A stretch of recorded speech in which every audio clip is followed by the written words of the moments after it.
बात एक छोटे से गांव की है जिसका नाम था महुआपुर। इस गांव के किनारे पर एक तालाब था जिसे लोग खूनी तालाब कहते थे। यह तालाब अपनी खूबसूरती के लिए नहीं बल्कि अपने खौफनाक किस्सों के लिए मशहूर था। इस तालाब के बारे में कहा जाता था कि जो भी रात के वक्त इसके पास जाता वो वापस नहीं आता। कहानी शुरू होती है गाँव के ही एक परिवार से, चौधरी परिवार। चौधरी साहब का छोटा बेटा अमन बेहद साहसी था और उसे ऐसी भूत प्रेत की कहानियों पर यकीन नहीं था। गांव वालों का मानना था कि तालाब में किसी अदृश्य ताकत का बसेरा है, मगर अमन ने इसे कभी गंभीरता से नहीं लिया। एक रात जब चांदनी अपने चरम पर थी, अमन ने अपने दोस्तों के साथ मिलकर तालाब पर जाने का फैसला किया। वो सभी गांव की पुरानी दकियानूसी बातों को मजाक समझते थे।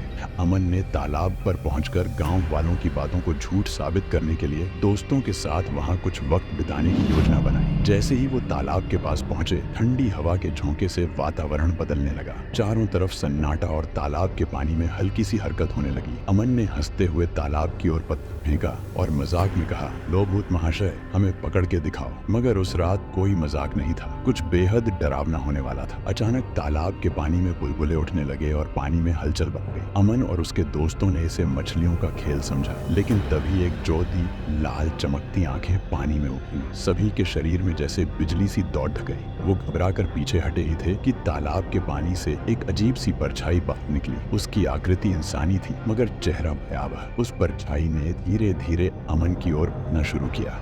अमन के दोस्त डर से कांप रहे थे। वे पीछे हटे, लेकिन उनकी टांगें जैसे जम गई थीं। अमन ने किसी तरह हिम्मत जुटाई और चिल्लाया, कौन हो तुम, क्या चाहती हो? वो आकृति हंसने लगी। उसकी हंसी इतनी भयानक थी कि दोस्तों के होश उड़ गए। वो आकृति बोली, मैं वो आत्मा हूँ जो इस तालाब में कैद है।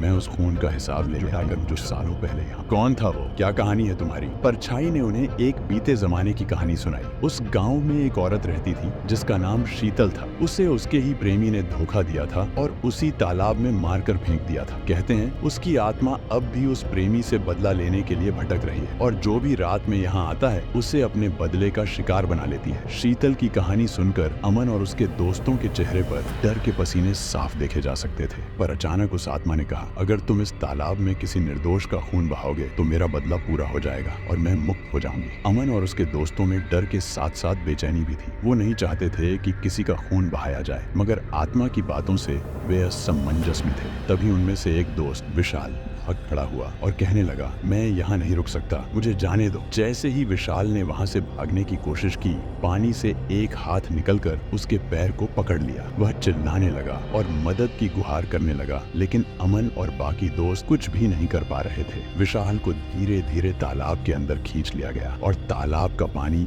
एक बार फिर शांत हो गया। अब तक अमन को समझ आ चुका था कि ये खेल आत्मा का नहीं बल्कि खुद तालाब का। तालाब उस खून का भूखा था जो उसे हर साल चाहिए था। वो तालाब जो दिखने में शांत था, असल में एक जिंदा प्राणी था जो खून से अपनी प्यास बुझाता था। अमन ने ठान लिया कि वो इस खौफनाक तालाब की हकीकत का सामना करेगा। वो अपने दोस्त नितिन से बोला, हमें इस तालाब का राज खोलना होगा और इसे हमेशा के लिए खत्म करना होगा, वरना ये हमारी जान भी ले लेगा। दोनों ने तालाब के किनारे पुराने मंदिर में जाकर पुजारी से मदद मांगी। पुजारी ने बताया कि इस तालाब की शक्ति को खत्म करने का एक ही तरीका है, इसमें एक पवित्र वस्तु का विसर्जन। ये वस्तु वो तावीज था जो पुजारी के पास एक पुराने साधु से विरासत में मिला था। वो तावीज इस तालाब के अभिशाप को हमेशा के लिए खत्म कर सकता था, लेकिन इस तावीज को तालाब के बिल्कुल बीच में ले जाकर फेंकना था, जो बेहद खतरनाक काम था। अमन ने जोखिम उठाने का निर्णय लिया और तावीज लेकर तालाब के बीच में जाने की तैयारी करने लगा। अमन ने हिम्मत जुटाकर तालाब में कदम रखा। हर कदम के साथ उसे अपने आसपास किसी की मौजूदगी का एहसास हो रहा था, जैसे कोई उसे खींच रहा हो। पानी के अंदर कुछ ठंडी उंगलियां